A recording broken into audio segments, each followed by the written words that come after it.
नमस्कार दोस्तों, स्वागत है आपका हमारे चैनल डीप स्टोरी टेलर में, जहां हम आपको सुनाएंगे खौफनाक और दिल दहला देने वाली कहानियां।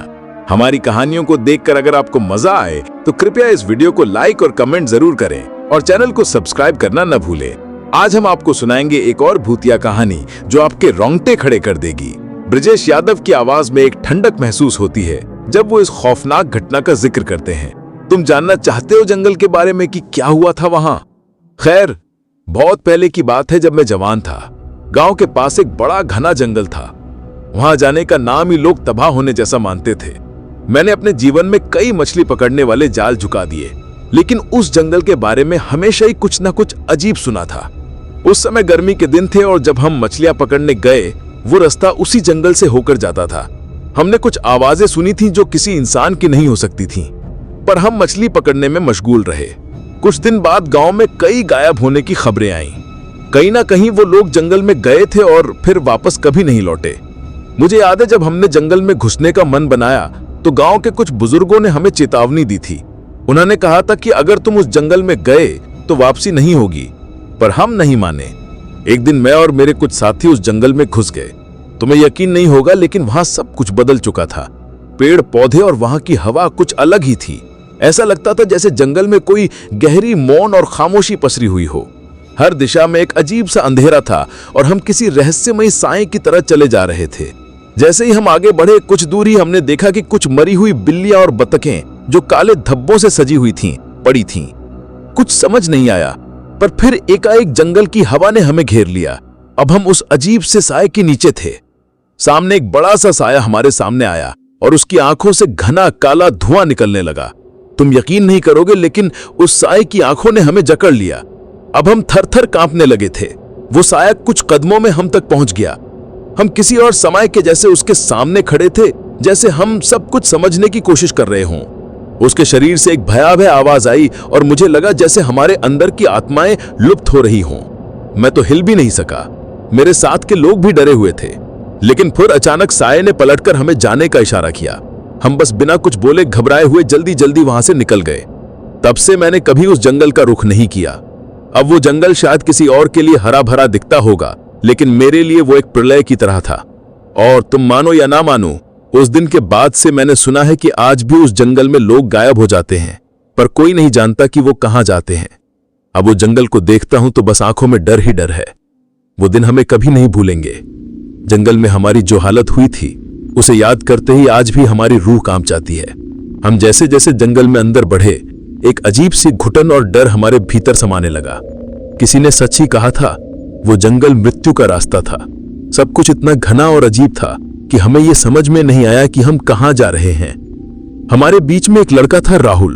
वो पहले तो बहुत जोश में था, लेकिन जैसे ही हम उस भयानक पेड़ के नीचे पहुंचे, उसकी आंखों में डर साफ दिखने लगा। वो लड़का कह रहा था कि उसे ऐसा लग रहा है जैसे कोई हमसे बात कर रहा हो, लेकिन बिना किसी आवाज के। उसका चेहरा सफेद पड़ गया था और उसने हमसे कहा, यही वो जगह है जहां से लोग गायब हो जाते हैं। हम सब ने उसकी बात को नजरअंदाज किया, पर दिल में हलचल थी। मैंने महसूस किया कि उस जंगल में जैसे हम खुद को गहरे साए में घिरा हुआ महसूस कर रहे थे। ये जंगल किसी और दुनिया की तरह था और वहां हर एक पेड़ जैसे हमसे कुछ छिपा रहा हो। फिर अचानक हमने एक लाल रंग की बतख देखी जो अपने पैरों से कांप रही थी। उसकी आंखों में जो भय था, वो किसी इंसान का नहीं, बल्कि अजीब तरह का घबराया हुआ डर था। हम उसके पास गए, लेकिन जैसे ही हमारी नजरें उसकी आंखों से मिली, सब कुछ बदल गया। उस बतख ने सिर घुमा लिया और एक तेज हंसी सुनाई दी, जैसे कोई इंसान हंस रहा हो। हम सब चौंक गए और तभी किसी के पैरों के नीचे से दूर तक जाने वाली आवाज आई। यह आवाज जंगल में कहीं दूर से आ रही थी। हम समझ ही नहीं पाए कि यह आवाज किसकी थी, लेकिन एक गहरी ठंडक हमारे शरीर में समा गई। हमें लगा जैसे कोई हमारे पीछे आ रहा हो, और फिर हम भागने लगे और भागते हुए हम जंगल के बाहर निकल आए। लेकिन अंदर ही अंदर ये डर हमारे साथ था। राहुल बार बार कह रहा था, ये जंगल इंसान का नहीं है, ये दुनिया से परे की ताकतों का है। जैसे ही हम जंगल से बाहर निकले, हमें महसूस हुआ कि जैसे हम किसी और समय में आ गए थे। पूरे वातावरण में सर्दी का एहसास था, जबकि बाहर गर्मी थी। मुझे अब भी वो दिन याद है जब हम सब घबराए हुए बाहर आए थे। लेकिन अब हमें विश्वास हो गया था कि जंगल में कोई ना कुछ ताकतें काम कर रही थी, जो किसी भी कीमत पर अपने इलाके में घुसने नहीं देती। हमने जो देखा उसके बाद कुछ दिन तो हमारे सर पर जैसे कोई भारी बोझ था। राहुल की आंखों में अब भी वही डर था जो हमने जंगल में देखा था। वो ना तो किसी से बात करता था और ना ही बाहर जाता था। उसकी हालत बिगड़ने लगी थी। वो अकेले बैठा रहता, अपनी आंखों में कुछ खोया हुआ सा देखता, जैसे वो हमें नहीं बल्कि उस जंगल के रहस्यों को देख रहा हो। एक दिन उसने मुझे अकेले में बुलाया। कृष्णा भैया, मुझे लगता है वो जंगल अब मुझे छोड़ने वाला नहीं है। राहुल की आवाज में घबराहट थी। मैंने उसकी आंखों में एक बुराई देखी। वो हमसे सिर्फ खेल रहा था। उसकी बातें सुन के मुझे लगा जैसे वो सच कह रहा था। हम सब उस जंगल के करीब से भी नहीं गुजरने का सोचते थे, लेकिन राहुल के साथ कुछ अजीब सा घटित हो रहा था। वो ठीक से सो नहीं पा रहा था और उसकी आंखों के नीचे गहरे काले घेरे बन गए थे। किसी तरह उसने मुझे समझाया कि वो जंगल में उस साए को फिर से देख चुका है। उसकी आंखों में वही काला धुआं था, वही मूक आवाजें थीं, और उस साए ने उसे किसी अजीब तरीके से खींच लिया था। उसने कहा वो चाहता है कि मैं उसकी तरह बन जाऊं, मेरी आत्मा को वो छीन लेना चाहता है। फिर एक दिन रात को सब सो रहे थे, लेकिन मेरी नींद चुक से टूट गई। मैंने देखा राहुल के कमरे का दरवाजा खुला हुआ था। कुछ समझ में नहीं आया तो मैं सीधा उसके कमरे में गया। उस समय जो मैंने देखा वो मुझे आज तक याद है। राहुल बेतहाशा हंस रहा था, लेकिन उसकी हंसी बिल्कुल अलग थी। ये कोई इंसान की हंसी नहीं थी। वो घबराया हुआ था, जैसे उसका शरीर किसी और के कंट्रोल में था, और उसकी आंखों में वही काला धुआं था जो हमने जंगल में देखा था। मुझे डर लगने लगा, लेकिन फिर मैंने खुद को शांत किया और उसे पकड़ लिया। जैसे मैंने उसे थामने की कोशिश की, उसका शरीर मुझे धक्का देकर एक कोने में गिर गया। वो वापस आ चुका है, उसने लगभग चीखते हुए कहा। वो हमें खत्म करने के लिए आया है। मैं उसे समझाने की कोशिश करता रहा, लेकिन वो कुछ नहीं सुन रहा था। उसकी आंखों में कोई और था। तभी कुछ देर बाद हम दोनों को एक अजीब सी आवाज सुनाई दी, जैसे जंगल से किसी ने हमें पुकारा हो। हम दोनों डर से कांपने लगे। तभी मुझे याद आया कि जंगल के बारे में जो कुछ सुना था वो अब सच साबित हो रहा था। हम वहां से भागने के लिए तैयार थे, लेकिन फिर भी कुछ अंदर से कह रहा था कि हम जंगल से पूरी तरह नहीं बच सकते। कुछ तो हमें ढूंढने आ रहा था। राहुल की हालत लगातार खराब होती जा रही थी। अब उसे समझ में आने लगा था कि वो सिर्फ उसका शरीर नहीं, बल्कि उसकी आत्मा भी उस जंगल में खो चुकी थी। हर रात वो वही भयानक हंसी सुनता और उसे महसूस होता कि वो किसी अजीब शक्ति के जाल में फंस चुका है। अब हमारी दुआएं उसके साथ थीं, लेकिन उस दिन के बाद से हम कभी भी उस जंगल में कदम नहीं रखने वाले थे। वो दिन हमें कभी नहीं भूलेंगे। राहुल की हालत दिन ब दिन और बिगड़ती जा रही थी। उसकी आंखों में अब वही अजीब सी झलक थी जो उस जंगल में देखी थी। हम सब समझ गए थे कि जंगल की ताकत ने उसे पूरी तरह से अपनी गिरफ्त में ले लिया था। रात भर वो बड़बड़ाता रहता, जैसे किसी से बात कर रहा हो, लेकिन उस आवाज में कुछ भी इंसानी नहीं था। अब उसका शरीर भी बहुत कमजोर हो चुका था, जैसे उसकी आत्मा बाहर निकलने के लिए संघर्ष कर रही हो। एक रात मैंने तय किया कि मुझे कुछ करना होगा। मैं अकेले ही जंगल में वापस जाना चाहता था ताकि कुछ पता कर सकूं। मेरे मन में यह डर था कि अगर अब कुछ नहीं किया तो राहुल शायद कभी वापस नहीं लौटेगा। मैं चाहता था कि राहुल की जान बच जाए, लेकिन मुझे पता था कि ऐसा कुछ आसान नहीं था। मैं जंगल में दाखिल हुआ और जैसे ही मैं अंदर गया, वही घना सन्नाटा था। एक अजीब सी ठंडक मेरे पूरे शरीर में समा गई और मेरे अंदर डर की एक लहर दौड़ गई। अब मुझे पता था कि जो कुछ भी इस जंगल में था वो सिर्फ डर और घबराहट फैलाने के लिए नहीं था। ये जंगल एक ऐसी जगह थी जहां इंसान के पवित्र आत्मा तक को घेर लिया जाता था। मैं धीरे धीरे उस पेड़ के पास पहुंचा जहां हमें वो बत्तख मिली थी। वो जगह बिल्कुल सुनसान और डरावनी लग रही थी। पेड़ की शाखाएं जैसे लटकी हुई थीं और वहां की हवा में एक अजीब सी गंध फैल रही थी। मैंने घबराते हुए आसपास देखा, लेकिन मुझे कुछ नहीं दिखा। फिर अचानक मुझे लगा जैसे कोई मेरे पीछे खड़ा हो। मेरी पीठ में एक अजीब सी हलचल महसूस हुई। मैंने पलटकर देखा, लेकिन वहां कुछ नहीं था।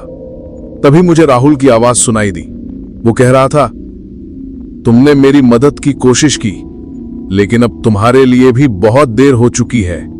वो तुम्हें ले जाएगा, तुम्हारे भीतर घुस जाएगा, तुम भी उसी जंगल का हिस्सा बन जाओगे। वो आवाज कहीं दूर से आई थी, लेकिन इतनी साफ और स्पष्ट थी कि मुझे यकीन हो गया कि वो वही ताकत है जो राहुल को अपने कब्जे में कर चुकी थी। मैं तेजी से बाहर की ओर भागा, लेकिन जितना तेजी से भागता मुझे महसूस होता कि जंगल खुद मुझे खींच रहा है।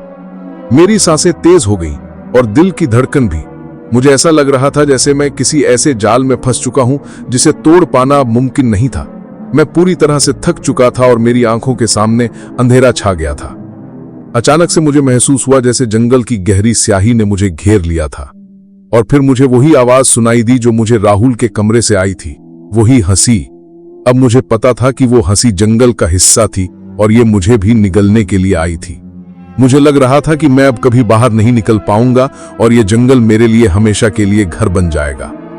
वो रात मेरे लिए सबसे डरावनी रात थी। मैं पूरी तरह से थक चुका था और मेरी आंखों के सामने अंधेरा सा छा गया था। मुझे ऐसा लग रहा था कि जंगल मुझे अपनी गिरफ्त में ले चुका है। लेकिन फिर अचानक जैसे किसी ने मेरी पीठ पर हाथ रखा हो। मैंने तुरंत पलट कर देखा, लेकिन वहां कोई नहीं था। फिर मुझे ध्यान आया कि राहुल भी मुझे बचाने के लिए इस जंगल में आया था और अब वो जंगल की चपेट में था। मैंने अपने आप से कहा, नहीं, मैं इसे खत्म करूंगा। मैं इस जंगल से निकलकर दिखाऊंगा।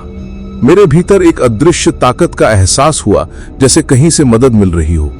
मैंने खुद को शांत किया और जो कुछ भी हो रहा था उसे नकारने की कोशिश की। मैंने धीरे धीरे कदम बढ़ाए और जंगल की गहराई में उतरने लगा। वहां की हवा एकदम थम सी गई थी और मुझे महसूस हो रहा था कि किसी ने मेरे शरीर को जकड़ लिया था। लेकिन मैं लगातार आगे बढ़ता गया, जैसे कुछ कर पाऊंगा। फिर अचानक एक पल में सब कुछ शांत हो गया। ना तो हवा चल रही थी, ना कोई आवाज थी, केवल एक गहरी चुप्पी थी। मैंने थोड़ा और ध्यान से सुना और फिर मुझे वही आवाज आई, वही धुआं, वही हंसी। लेकिन इस बार वो आवाज मुझसे बहुत करीब थी, जैसे मेरे पास आ रही हो। मैं पूरी तरह से घबराया हुआ था, लेकिन फिर मैंने अपने आप को संभाला और उस आवाज की ओर बढ़ने लगा। इसी दौरान मुझे सामने एक बहुत पुराना और बहुत बड़ा पेड़ दिखाई दिया। उसकी शाखाएं जैसे मेरे ऊपर लटक रही थी और उससे एक अजीब सी खून जैसी गंध आ रही थी। उसी पेड़ के नीचे मुझे एक काले धुएं का साया नजर आया, जो धीरे धीरे मेरे पास आ रहा था। वो साया पहले कुछ नहीं बोला, लेकिन जब वो मेरे पास आया तो उसकी आंखों में वही राहुल की डरावनी और खौफनाक नजरें थीं। ये वही साया था जो अब राहुल का रूप धारण कर चुका था। मेरे अंदर एक भय का साम्राज्य था, लेकिन मैंने खुद को एक बार फिर साहस दिया। मैंने उस साये से कहा, तुम मुझे नहीं मार सकते, मैं भागने नहीं दूंगा। वो साया धीमे से हंसते हुए बोला, तुम बच नहीं पाओगे, तुम मेरे जाल में फंस चुके हो, अब तुम मेरे साथ हमेशा के लिए हो। उसकी आवाज ने मुझे अंदर से हिला दिया, लेकिन मुझे यह भी समझ में आया कि यदि मैंने डर को अपने ऊपर हावी होने दिया तो मैं हमेशा के लिए इस जंगल का हिस्सा बन जाऊंगा। मैंने अपनी पूरी ताकत लगाई और जैसे ही वो साया मेरे पास आया, मैंने अपनी आंखें बंद कर ली और गहरी सांस ली। मैं चाह रहा था कि सब कुछ खत्म हो जाए। तभी एक चमत्कार हुआ। अचानक से वो साया गायब हो गया और मैं गिरते हुए एक पेड़ के नीचे आ गिरा। मेरी आंखें अभी भी खुली थीं, लेकिन मैं पूरी तरह से थका हुआ था। जब मैंने आंखें खोली तो देखा कि मैं जंगल से बाहर था। मैंने सुना था कि कभी कभी जंगल के अंदर कोई ऐसा शक्ति होती है जो इंसान की आत्मा को लुभाती है, लेकिन जो इससे बच निकलता है वो जीवित रहता है। मुझे विश्वास था कि मैं किसी तरह उस ताकत से बच गया था और शायद अब मेरे लिए सब कुछ खत्म हो चुका था। जब मैं घर पहुंचा तो सब मुझे देखकर हैरान थे। उन्होंने देखा कि मैं पहले जैसा नहीं था, लेकिन मुझे बचाए रखने वाली उस शक्ति को मैं हमेशा याद रखूंगा। शायद ये जंगल की भूतिया ताकत थी जो कभी भी वापस लौट सकती थी, लेकिन मुझे इस बार बचने का मौका मिला। अब राहुल कहाँ है मैं नहीं जानता। उस दिन के बाद उसने ना कभी मुझसे संपर्क किया और ना ही किसी को बताया कि उसके साथ क्या हुआ। मगर एक बात तो साफ है, जंगल की सच्चाई अब भी हमारी आंखों के सामने है और वो कभी भी हमारे भीतर घुस सकती है। चलते हैं अगली कहानी की तरफ। तुम लोग मछली पकड़ना जानते हो क्या? बुजुर्ग कृष्णा चाचा ने अपनी छोटी सी झोपड़ी के बाहर बैठे लड़कों से पूछा। 4 लड़के थे। हर रोज की तरह शाम को कहानी सुनने आ गए थे। नदी में मछली पकड़ना जितना आसान दिखता है ना बेटा, उतना होता नहीं है। उन्होंने बीड़ी का कश लिया और थोड़ी देर चुप रहे, जैसे कुछ याद कर रहे हो। साल था 1984। तब मैं जवान था और सबसे अच्छा जाल फेंकता था पूरे राजपुरा गांव में। बुढ़ान गांव गंगा नदी के किनारे बसा एक छोटा सा गांव। गांव से थोड़ी दूर था कृष्णावन का डरावना जंगल और उसके पार बहती थी एक शाखा मुनाई नदी, शांत, गहरी और रहस्यमयी। उस साल बरसात कुछ ज्यादा ही हुई थी। नदी उफान पर थी और तभी शुरू हुआ था वो सब। पहली मौत हुई सदाशिव मल्ला की। गहरे पानी में मछली पकड़ने गया था, शाम तक नहीं लौटा। दूसरे दिन उसका शव मिला, लेकिन चेहरा ऐसा बिगड़ा कि पहचानना मुश्किल। फिर विनायक की बारी आई, वो भी मल्ला था, उसके भी साथ वही हुआ। लोग कहने लगे कि नदी में जलबुढ़िया आ गया है। विनोद हंस पड़े। मैंने भी हंसी में उड़ा दिया। मैंने कहा, यह सब डराने की बात है, ये सब कुछ नहीं होता। लेकिन फिर विनोद की आवाज धीमी हो गई। फिर शिवेंद्र की बारी आई। शिवेंद्र विनोद का सबसे करीबी साथी। दोनों साथ जाल फेंकते, साथ खाते पीते। एक दिन शिवेंद्र अकेले चला गया नदी किनारे और लौट कर नहीं आया। गांव में शोक का माहौल था। शारदा तो जैसे पत्थर बन गई थी। लेकिन 3 दिन बाद शिवेंद्र वापस आ गया। मैं तो अवाक रह गया। जिंदा लौट आया था वो। गांव के लोग चौंक गए, लेकिन शिवेंद्र मुस्कुरा रहा था। मैं तो बस बेहोश हो गया था, वो कह रहा था। उसे किसी ने बचा लिया था, लेकिन कुछ तो गड़बड़ थी। विनोद धीरे धीरे बोल रहे थे। वो शिवेंद्र जैसा था, लेकिन उसके हाव भाव, उसकी आंखें, सब बदल गया था। रातों में वो देर तक बाहर घूमता। शारदा की तबीयत बिगड़ने लगी। गांव के जानवर अचानक गायब होने लगे और एक रात विनोद को भी कुछ महसूस हुआ। मैं जाल समेट रहा था नदी के किनारे, तभी पीछे से किसी ने मेरा नाम पुकारा, विनोद। वो शिवेंद्र था, लेकिन बेटा उसके चेहरे पर वो मुस्कान वो इंसान की नहीं थी। गोरान की आंखें रात में अजीब सी चमकती थी। बेटा जैसे कुत्तों की आंखें अंधेरे में चमकती है ना, बिल्कुल वैसे। कृष्णा चाचा के चेहरे पर अब भी उस डर की हल्की झलक थी, जैसे वो पल फिर से जी रहे हों। मैंने शारदा को समझाने की कोशिश की, कहा कि कुछ गड़बड़ है, लेकिन वो तो बस कहती रही, वो मेरा पति है, मुझसे दूर मत करो। गांव के बड़े बुजुर्ग भी हैरान थे। कोई कुछ कह नहीं पा रहा था, लेकिन सबकी आंखों में डर दिखता था। रातों को अब गांव में लोग जल्दी दरवाजे बंद कर लेते और शिवेंद्र वो अब और भी अजीब होता जा रहा था। एक रात में उसके घर गया। विनोद ने बीड़ी बुझा दी। मैंने छुपकर झरोखे से अंदर झांका और जो देखा, मेरे होश उड़ गए। शिवेंद्र फर्श पर बैठा था। उसके सामने एक बड़ी थाली थी, उसमें कुछ मछलियां थी, जिंदा मछलियां, और वो उन्हें चबाकर खा रहा था। उसकी आंखें काली हो गई थीं और चेहरा ऐसा जैसे इंसानी चमड़ी में कुछ और छिपा हो। मैं भाग गया वहां से और सीधे गया स्वामी रामेश्वर के पास। मनीराम गांव का एक बूढ़ा तांत्रिक था जो अब बातें कम करता था, लेकिन दुनिया के उल्टे सीधे खेलों की समझ रखता था। जैसे ही मैंने सब बताया, उसने चुपचाप अपनी आंखें मूंद ली और फिर कहा, तू जिसको शिवेंद्र समझ रहा है वो बाघ है। बाघ? विनोद ने कांपती आवाज में पूछा। हाँ, जल की आत्मा जो डूबे हुए इंसानों का रूप लेती है और फिर उनके नाम पर लोगों के बीच रहती है। वो मछलियों से ही नहीं, इंसानों की आत्मा से भी खेलती है। उसे मारना है तो उसके प्राण ढूंढ। उसका प्राण एक जिंदा चीज में बंद होता है, आमतौर पर एक मछली में, जिसे वो अपने पास रखता है, जैसे जान की थैली। मैंने पूछा, कैसे बचाने? वो बोला, जब वो सोएगा तब उसके पास एक कटोरी में पानी होगा और उस पानी में तैरती एक नीली मछली, वही उसकी जान है। विनोद ने सोचा, अब और देर नहीं करनी चाहिए। मैंने तय किया, आज रात ही उसका सच सबके सामने लाना होगा। लेकिन उसी रात कुछ ऐसा हुआ जो मैंने कभी सोचा भी नहीं था। उस रात मैं अकेला नहीं गया। मैंने अपने 3 पुराने दोस्तों को भी तैयार किया, सोमेश, ललित और बजरंगी। सबने देखा था कि शिवेंद्र अब पहले जैसा नहीं रहा। सबका शक अब पक्का हो गया था। उस रात शिवेंद्र के घर के बाहर हमने घेरा डाल लिया। बजरंगी बाहर निगाह रखने के लिए, ललित और सोमेश मेरे साथ अंदर गए। घर में अंधेरा था, लेकिन फिर जो छोटा सा दिया जल रहा था, उसकी रोशनी में मैंने देखा शिवेंद्र जमीन पर बैठा है। उसके हाथ में एक कटोरी थी जिसमें पानी भरा था और उसमें एक नीली मछली तैर रही थी। अभी मैं कुछ करता, इससे पहले ही सोमेश ने छलांग लगाते हुए उस कटोरी को पकड़ लिया। शिवेंद्र चिल्लाया, वो नीली मछली तैरकर बाहर आ गई। वह गहरे नीले रंग की मछली थी जिसकी आंखें पानी में तैरते हुए चमक रही थीं। विनोद ने जैसे ही मछली को पकड़ा, शिवेंद्र की आंखें लाल हो गई और वो अपने पूरे शरीर से कांपने लगा। मेरे हाथ में हमने तय किया कि रात के तीसरे पहर जब गांव सो जाए तब हम शिवेंद्र के घर जाएंगे, ताकि उसकी जान की थैली ढूंढ सकें और अगर वो बाघ है तो उसका अंत कर सकें। हम सब लाठी, मटकी और हिम्मत लेकर निकले। उस रात आसमान में चांद भी कुछ फीका था, जैसे वो भी डर रहा हो। शिवेंद्र का घर गांव से थोड़ा हटकर था, खेत के पार, जहां एक छोटा सा जलाशय भी था। घर के बाहर बिल्कुल सन्नाटा था। हम चुपचाप अंदर घुसे।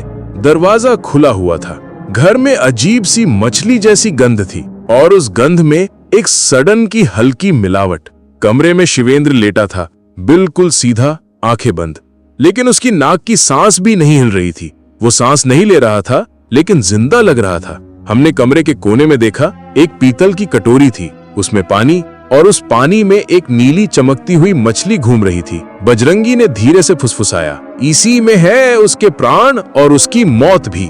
मैंने इशारा किया, कटोरी उलट दो। जैसे ही ललित ने हाथ बढ़ाया, शिवेंद्र की आंखें खुल गईं और उसने ऐसी दहाड़ मारी कि हमारी हड्डियां कांप गईं। उसका चेहरा पल भर में बदल गया, आंखें लाल, जबड़े चौड़े और गर्दन पर गीले सड़ते हुए जलकाई के निशान। तुम लोग मरे हुए हो, उसने गुर्रा कर कहा, और अगले ही पल हवा में उड़ा जैसे कोई परछाई उड़ती हो। हम कटोरी लेकर भागे और सीधा मनीराम बाबा के पास पहुंचे। बाबा ने हमें देखा और कहा, अब देर हो गई, वो तुम्हें पहचान गया है। जब तक उसकी जान को जल में विसर्जित नहीं करोगे, वो पीछा नहीं छोड़ेगा। और अब वो अकेला नहीं, तुम्हारे सपनों में, ख्यालों में और घर के अंधेरों में उतरेगा। उस रात के बाद से हम चारों की जिंदगी जैसे किसी और ही रास्ते पर चल पड़ी। पहले सोमेश गया, वो दिन में ठीक था, लेकिन रात को आंखें खोलकर चिल्लाने लगा, वो पानी में बैठा है, मुझे घूर रहा है। 3 दिन बाद उसकी लाश गांव के बाहर वाले पोखर में मिली। मुंह फटा हुआ था, आंखें गायब थीं और शरीर से सिर्फ मछलियों की गंध आती थी। फिर ललित गया, एक दिन गायब हुआ। 2 दिन तक खोजबीन चली और फिर उसकी बीवी ने बताया कि वो सपने में शिवेंद्र से बात कर रहा था। कहता था, मुझे माफ कर दे यार, मैं तेरी जान क्यों छेड़ी। तीसरे दिन उसकी लाश गांव के ही पुराने कुएं में उल्टी लटकती मिली। बजरंगी और मैं बचे थे। अब हमें लगने लगा था कि शायद हमारा वक्त भी करीब है। मैंने बाबा मनीराम से गुहार लगाई, कोई उपाय बताओ बाबा, हम मर नहीं सकते ऐसे। बाबा ने कहा, उसकी आत्मा अब तांडव पर है, तुम्हारे पीछे नहीं, तुम्हारे भीतर उतरने की कोशिश कर रहा है। अगर तुमने उसका प्राण जलाशय में विसर्जित ना किया तो वो तुम बनकर जिंदा रहेगा और तुम पानी में मरे हुए उस शिवेंद्र की तरह सड़ते रहोगे। हमने तय किया, इस खेल को यहीं खत्म करना होगा। रात को मैं और बजरंगी उसी पीतल की कटोरी को लेकर निकले नदी की ओर। चारों ओर सन्नाटा था, लेकिन हमारे पीछे जैसे कोई आहट थी, जैसे कोई गीले पांव से पीछे पीछे चला आ रहा हो। फुफकारता हुआ, कटोरी मत बहाना, वरना तू भी सोमेश बन जाएगा। हमने नहीं सुना। नदी किनारे पहुंचे। मैं कांपते हाथों से कटोरी लेकर आगे बढ़ा और जैसे ही वो नीली मछली पानी में गिरी, एक काली परछाई नदी से उठी और चिल्लाई, नहीं। पूरा आकाश जैसे गूंज गया। बजरंगी बेहोश हो गया और मैं वहीं बैठ गया कई घंटे तक। जब गांव लौटा तो बुखार में तपता रहा। उस रात के बाद सब ने समझा कि अब सब खत्म हो गया। बजरंगी भी ठीक हो गया और मैं भी थोड़ा थोड़ा सामान्य होने लगा, पर मैं जानता था कुछ बचा था। गांव वालों ने शिवेंद्र के घर को वीरान कर दिया, दरवाजे पर नींबू मिर्च टांग दिए, झाड़ फूंक करवा दी। लेकिन मैं हर रात एक ही सपना देखता, वही नीली मछली और शिवेंद्र का वो चेहरा जो मरे हुए से भी ज्यादा डरावना था। एक रात मैं अकेले घर में था, कुंडी लगाई, दिया बुझाया और लेट गया। आधी रात को लगा जैसे कोई मेरे आंगन में पानी में चल रहा हो। मैंने उठकर झरोखे से देखा, कुछ नहीं, पर जब वापस मुड़ा तो वो मुझसे सिर्फ 1 हाथ की दूरी पर खड़ा था। शिवेंद्र, या शायद उसका साया, लेकिन अब उसका चेहरा बिल्कुल साफ नहीं था, जैसे कोई पानी में चेहरा देख रहा हो, हलचल भरा, टूटा फूटा, पर फिर भी पहचान में आता।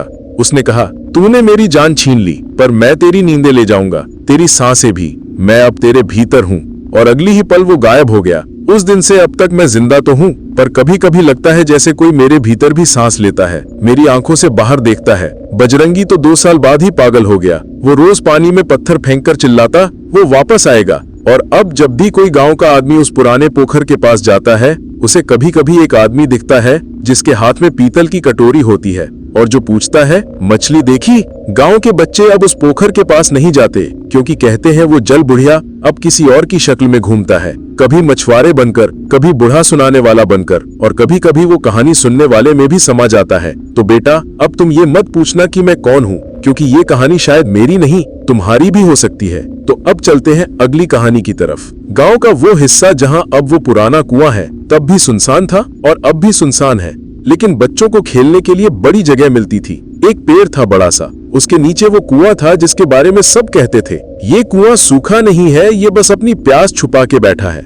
एक दिन दोपहर के वक्त शांति देवी अकेले उस कुएं के पास चली गई। सीमा देवी ने बहुत ढूंढा, बहुत आवाज लगाई, लेकिन शांति देवी का कोई नामो निशान नहीं मिला। गांव के बुजुर्गों ने कहा वही ले गया होगा जो उस कुएं की छाया में रहता है। जो भी उस छाया में घुसता है उसका असली रूप खो बैठता है। सीमा देवी फिर चुप हो जाती है। उसका पोता अब डरते डरते पूछता है, फिर शांति देवी कभी नहीं मिली? वो हौले से कहती है, मिली थी, एक बार रात के 3 बजे हमारे आंगन में खड़ी थी। वो बिल्कुल वैसी ही दिख रही थी जैसी गई थी, पर उसकी आंखों में कुछ था, जैसे कोई और देख रहा हो उसके भीतर से। मैं दरवाजे तक गई और वो बोली, अम्मा कह रही थी मैं लौट आऊं। मैं आ गई। मैंने हाथ पकड़ने की कोशिश की और मेरे हाथ से उसकी उंगलियां निकलती चली गई, जैसे पानी में हाथ डालो और सिर्फ डर निकालो। शांति देवी जब रात को लौटी थी, वो बस आई नहीं थी, अपने साथ कुछ लेकर आई थी। उसके आने के बाद हमारे घर में कुछ बदलने लगा था। शुरू में सबको लगा शांति देवी मिल गई, चमत्कार हो गया, लेकिन शांति देवी की आदतें बदल गई थी। पहले वो मेरी बात बिना पूछे नहीं खाती थी, अब वो मेरी आंखों में देखती भी नहीं थी। पहले उसे अंधेरे से डर लगता था, अब वो अंधेरे में ही बैठी रहती थी। एक दिन शांति देवी की माँ ने पूछा, शांति देवी कहाँ गई थी तू 2 दिन? शांति देवी ने बस मुस्कुराकर कहा, मैं तो यही थी माँ, कुएं के नीचे छाया में। वहाँ बहुत अच्छा है, वहाँ कोई डराता नहीं है, वहाँ सब धीरे धीरे सो जाते हैं हमेशा के लिए। फिर अचानक गांव में एक और बच्चा गायब हो गया और फिर एक और। हर बार आखिरी बार वो उसी पुराने कुएं के पास देखा गया था। लोगों ने कुआं बंद करवा दिया। पेड़ के नीचे नींबू, मिर्च, राख और राख से बनी आकृतियां रखी जाने लगी, लेकिन कुछ भी नहीं बदला बेटा। सीमा देवी कहती है जो कुएं के नीचे रहता है उसे इन चीजों से फर्क नहीं पड़ता, क्योंकि वो अब कुएं के भीतर नहीं है, वो अब बाहर आ गया है और वो शांति देवी के साथ ही रहता है। एक रात सीमा देवी की नींद खुली। उसने देखा शांति देवी कमरे में नहीं थी, आंगन में हल्की हल्की हरियाली सी चमक रही थी। जब वो बाहर आई तो देखा शांति देवी कुएं के सामने बैठी थी और किसी से बात कर रही थी। वो बोल रही थी, हाँ मैं समझ गई, अगला कौन है? हाँ मैं बुला लूंगी। फिर उसकी गर्दन धीरे धीरे पीछे मुड़ी, जैसे इंसान की नहीं किसी और की हो। सीमा देवी कांप गई। उसे पहली बार लगा जो शांति देवी घर आई थी वो शांति देवी थी ही नहीं। शांति देवी की आंखों में जो था वो अब मेरे भीतर था। मैं महसूस कर रही थी धीरे धीरे जैसे वो चीज मुझ में भी समाने लगी हो। मुझे समझ में नहीं आ रहा था कि ये सब क्या हो रहा है, लेकिन गांव वालों ने क्या किया ये बताने से पहले मुझे तुझे वो रात बतानी है जब मैंने वो देखा। गांव में रात का सन्नाटा था, जैसे सब लोग सोने की कोशिश कर रहे थे, लेकिन उनके दिलों में एक डर था जो बढ़ता जा रहा था। सीमा देवी अपने घर में बैठी थी। अचानक बाहर एक आवाज आई, दादी। ये आवाज थी शांति देवी की, लेकिन उसमें वो पहले जैसा प्यार नहीं था। सीमा देवी कमरे से बाहर दौड़ी और देखा कि शांति देवी अब उस पेड़ के नीचे खड़ी थी, उस पुराने कुएं के पास। उसकी आंखें पूरी तरह से सफेद हो चुकी थी और चेहरा पस्त था, जैसे एकदम मरे हुए इंसान का चेहरा। वो धीमे धीमे बोली, दादी मुझे तुझे कुछ दिखाना है। सीमा देवी डरते हुए बोली, क्या दिखाना है बेटा, तुम ठीक हो ना? लेकिन शांति देवी बिना कुछ कहे कुएं की तरफ बढ़ने लगी। सीमा देवी की चीख निकल पड़ी। उसने तुरंत गांव वालों को जगाया। गांव वाले उठे और सब एक साथ बाहर भागे। उन्होंने देखा कि शांति देवी उस पुराने कुएं के पास खड़ी थी, बिल्कुल शांत। लोगों के हाथों में ढेर सारी पवित्र वस्तुएं थीं, नींबू, मिर्च, हवन सामग्री। कुछ बुजुर्गों ने अपना तंत्र मंत्र शुरू किया। वे समझ गए थे कि ये कोई साधारण बच्चा नहीं है। शांति देवी अब उस कुएं के भीतर की एक बुरी आत्मा बन चुकी थी, जो पहले कुएं के भीतर समाई थी। गांव वालों ने सोचा अब इसे छुड़ाने का समय आ चुका है। तंत्र मंत्र की ध्वनियां सुनाई देने लगी और तभी अचानक वो सर्द हवा चली। शांति देवी का चेहरा बदलने लगा। उसके मुंह से घनी खौलती आवाज आई, तुम सब मुझे रोक नहीं सकते, मैं उसी कुएं का हिस्सा हूँ और अब मेरा समय है। सीमा देवी घबराई हुई पीछे हटने लगी, लेकिन वो नहीं मान रही थी। गांव वालों ने और तंत्र मंत्र करने की कोशिश की, लेकिन उस समय एक और खौफनाक घटना घटी। शांति देवी के शरीर से कुएं के भीतर से एक बुरी शक्ति बाहर आई, जैसे एक शापित आत्मा उसके शरीर से निकलने वाली हो। सीमा देवी को समझ में आ गया ये कुआं कोई साधारण कुआं नहीं था। ये कुआं एक आत्मा का वास का स्थल था, जिसे लोगों ने नजरअंदाज किया था। जब तक कुएं की असली सच्चाई नहीं समझी जाती, तब तक कोई भी जीवित नहीं बच सकता था। शांति देवी को तंत्र मंत्र के जरिए वापस भेजने का कोई तरीका नहीं था। शांति देवी का शरीर अब एक शापित आत्मा में बदल चुका था। शांति देवी अब वो नहीं थी जो पहले हुआ करती थी। उसकी आंखें सफेद, चेहरा उतरा हुआ और हर कदम जैसे उसे कुएं की शक्ति ने पूरी तरह से अपने में समेट लिया हो। अब कुआं हमें किसी और तरह से दिखने लगा था। ये सिर्फ पानी से भरा नहीं था, उस कुएं में कुछ और था जो वहां नहीं होना चाहिए था। गांव वालों ने बहुत कोशिश की थी, लेकिन शांति देवी को रोकने के लिए कुछ भी काम नहीं आ रहा था। शांति देवी का चेहरा पूरी तरह से बदल चुका था। उसकी आवाज में गहरी गड़गड़ाहट थी, जैसे एक कटा हुआ इंसान बोल रहा हो। उसके शरीर में अब एक अजीब सी शक्ति समाई थी। गांव वालों ने कई तरह की पूजा की, मंत्र पढ़े, लेकिन जब भी वे मंत्र बोलते, शांति देवी और भी ताकतवर होती जाती। सीमा देवी का मन डर से भर गया। उसने देखा कि शांति देवी के शरीर से अब कुएं का पानी बाहर निकलने लगा था। और वही पानी उसकी आंखों में समाने लगा था। वो पानी जिसे उसने हमेशा जीवन देने वाला माना था, अब एक शापित बुराई का प्रतीक बन चुका था। गांव वालों ने तंत्र मंत्र के पंडितों से भी मदद ली, जो पूरी तरह से इस स्थिति को समझने की कोशिश कर रहे थे। एक बुजुर्ग तंत्रज्ञ ने कहा, यह कुआं सिर्फ एक जलाशय नहीं है, ये एक बुरी आत्मा का घर है। जो भी इस कुएं में गिरेगा वो सिर्फ बुरी आत्मा का हिस्सा बन जाएगा, और जिस दिन ये आत्मा किसी इंसान के शरीर में प्रवेश कर जाती है तो फिर उसे बाहर निकालना नामुमकिन है। सुबेला कांपते हुए बोली, तो क्या शांति देवी अब हमारे बीच नहीं रहे भी?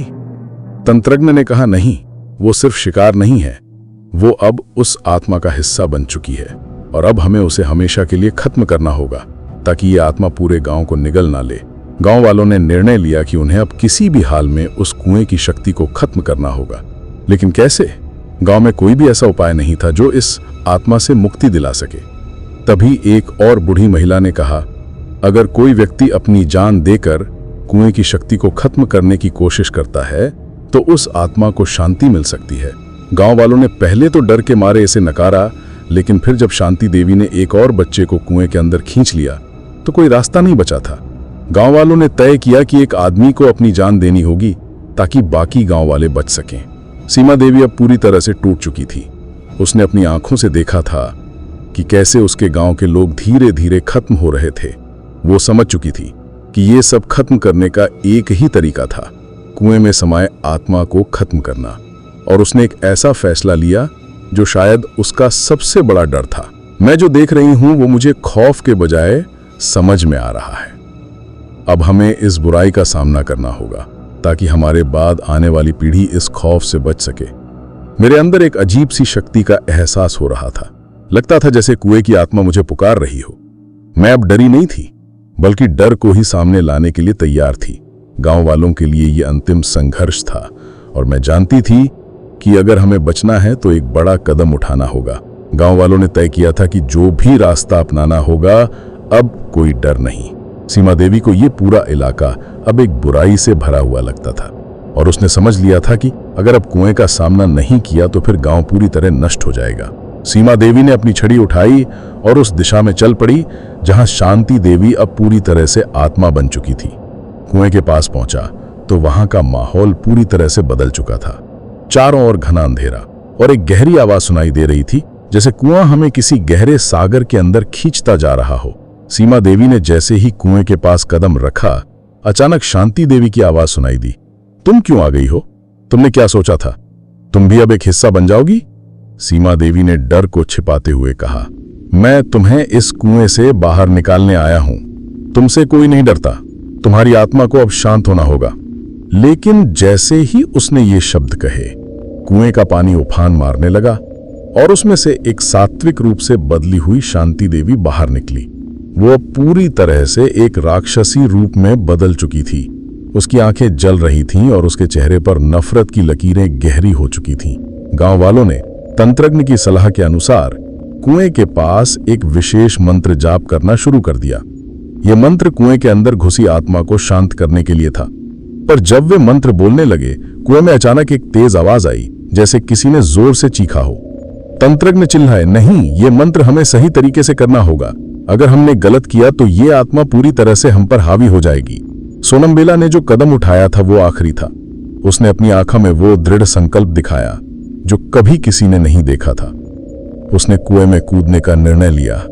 ये उसका अंतिम बलिदान था, और इस बलिदान के बिना गांव की बर्बादी तय थी। वो समझ चुकी थी कि अगर उसे खुद को खत्म नहीं करना पड़ा तो उसके गांव का अस्तित्व खत्म हो जाएगा। वो कुएं में कूदते ही एक भारी चमकदार रोशनी फैल गई। एक साथ कई आवाजें उठी, जैसे कोई भूत प्रेत बुरी तरह चीख रहे हों। लेकिन जैसे ही वो कुएं में डूब गई, सब कुछ शांत हो गया। कुएं के पानी में अब कोई उफान नहीं था, और शांति देवी की आत्मा को भी शांति मिल गई थी। सीमा देवी की आत्मा अब एक पवित्र आत्मा बन चुकी थी। गांव वाले शांति से अपनी जान बचा चुके थे। गांव में अब सब कुछ सामान्य हो चुका था। कुआं जो कभी डर और साय का प्रतीक था, अब पूरी तरह शांत था। गांव के लोग धीरे धीरे अपने जीवन को फिर से जीने लगे, लेकिन सीमा देवी की याद हमेशा गांव में बनी रही। लोग उसे साहसी और बलिदानी महिला के रूप में याद करते रहे, जिन्होंने अपने गांव को बचाने के लिए खुद को दांव पर लगा दिया था। गांव वालों ने कुएं के पास एक छोटा सा स्मारक बना दिया था जिसमें सीमा देवी का नाम अंकित था। यह स्मारक हमेशा याद दिलाता रहा कि कभी कभी जीवन में ऐसी कठिनाइयां आती हैं जब एक व्यक्ति को न केवल अपनी जान की परवाह करनी पड़ती है बल्कि समाज और दूसरों के भले के लिए भी कदम उठाने पड़ते हैं। तो दोस्तों, ये थी आज की कहानी। अगर आपके साथ भी कुछ अजीब हुआ है तो हमें लिख भेजिए, अगली कहानी आपकी हो सकती है। तो जल्दी मिलते हैं आपसे कुछ और सच्ची और खौफनाक कहानियों के साथ। तब तक के लिए good night and take care. धन्यवाद। अंत में ये कहानियां हमें ये सिखाती हैं कि कभी भी अपने डर का सामना करना और अपनी रक्षा करना सबसे जरूरी होता है। दोस्तों, अगर आपको हमारी कहानी पसंद आई हो तो हमारे चैनल डीप स्टोरी टेलर को लाइक, कमेंट और सब्सक्राइब जरूर करें। हमें आपकी प्रतिक्रिया का इंतजार रहेगा। अगली कहानी में फिर मिलते हैं। धन्यवाद।